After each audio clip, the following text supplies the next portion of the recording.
مشتاق ملک صاحب، میرا آپ سے دوسرا سوال یہ ہے کہ شہر حیدرآباد میں جب بھی کوئی تنظیم حق کی آواز اٹھانے کی کوشش کرتی ہے، جیسے کہ جلسہ یا پروٹیسٹ کرنا چاہتی ہے، تو فوری اس کو پولیس کی جانب سے کینسل کر دیا جاتا ہے۔ اس بارے میں آپ کیا کہنا چاہتے ہیں؟ دیکھیے، بہرحال کچھ دلال حکومتوں کے ساتھ ہیں اور منافقت کا کام کرتے ہیں۔ میر جعفر میر صادق کی تاریخ امت میں مشہور ہے اور اس سے حق پر چلنے والوں کو گھبرانا نہیں چاہیے۔ لڑائی لڑنا ہمارا کام ہے، نتائج اللہ کے اوپر ہے۔ ہم نتائج کی فکر کیے بغیر جد و جہد کرنا چاہیے۔ آپ پولیس کے پرمیشن پہ بہت سارے مسائل ہیں۔ اب میں آپ کے سامنے ٹھہرا ہوا ہوں، پولیس کے ہی مطابق مجھے معلوم ہوا 31 کیسز مجھ پر ہیں۔ اب میں تو 25-26 سمجھ رہا تھا، مگر پرسوں جو لیٹر میرے کو پولیس اتھارٹیز کی طرف سے آیا تو 31 کیسز ہیں۔ تو میں نے جیسے بتایا، مرنا برحق ہے، تو اس میں ڈرنا نہیں چاہیے، حالات کا ڈٹ کے مقابلہ کرنا چاہیے۔ دنیا کی طاقت آپ کو کچھ نہیں کر سکتی۔ تیسرا سوال آپ سے یہ ہے مشتاق ملک صاحب کہ مسلم راشٹریہ منچ جو RSS کی ایک ونگ ہے، انہوں نے اعلان کیا ہے کہ رمضان میں افطار کی دعوتوں کا اعلان کیا ہے۔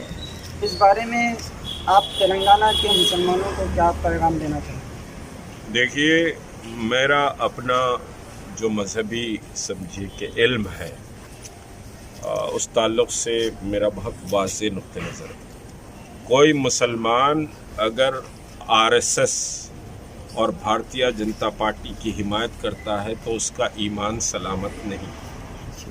بہت کلیئرٹی کے ساتھ بات کہہ رہا ہوں میں، اس پر اختلاف ہو سکتا ہے۔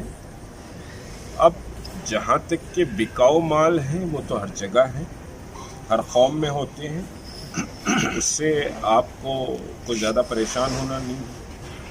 امت متحد ہے اپنے مسائل پر، آپ یہ مت سمجھیے کہ ہم منتشر ہیں، اور صرف اس کو راستہ دکھانے کی ضرورت ہے۔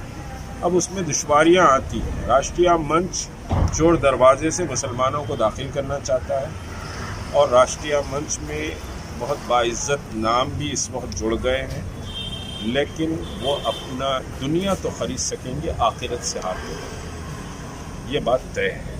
اور جو یہ لڑائی BJP سے نہیں ہے، میں بہت کلیئرٹی کے ساتھ بات کہوں، یہ لڑائی RSS کے نظریے سے، کیونکہ BJP سیاسی طور پر ہٹے گی تو کوئی اور جماعت اس نظریے کو پکڑ لے گی۔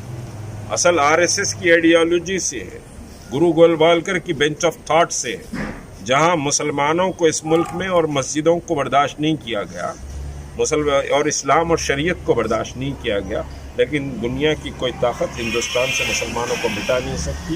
تم جتنا ہی دباؤ گے یہ اتنا ہی ابھرے گا انشاءاللہ۔ چوتھا سوال آپ سے یہ ہے مشتاق صاحب کہ شہر حیدرآباد میں آپ پر ایک FIR درج کیا گیا تھا، آپ کے چاہنے والے اس سے بہت ناراض ہوئے بھی تھے، آپ اس بارے میں آپ کیا فرمائیں گے؟ دیکھیے، ایک FIR نہیں، میں نے کہا 31 FIR۔ اب کل کوئی ایک بہرحال گیا تو اس سے 32 ہو جائے گا۔ لڑائی لڑیں گے، اس سے کوئی گھبرانے کی بات نہیں۔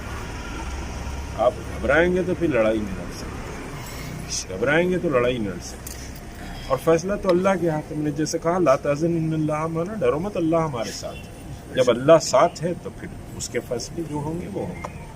ٹھیک، جزاک اللہ۔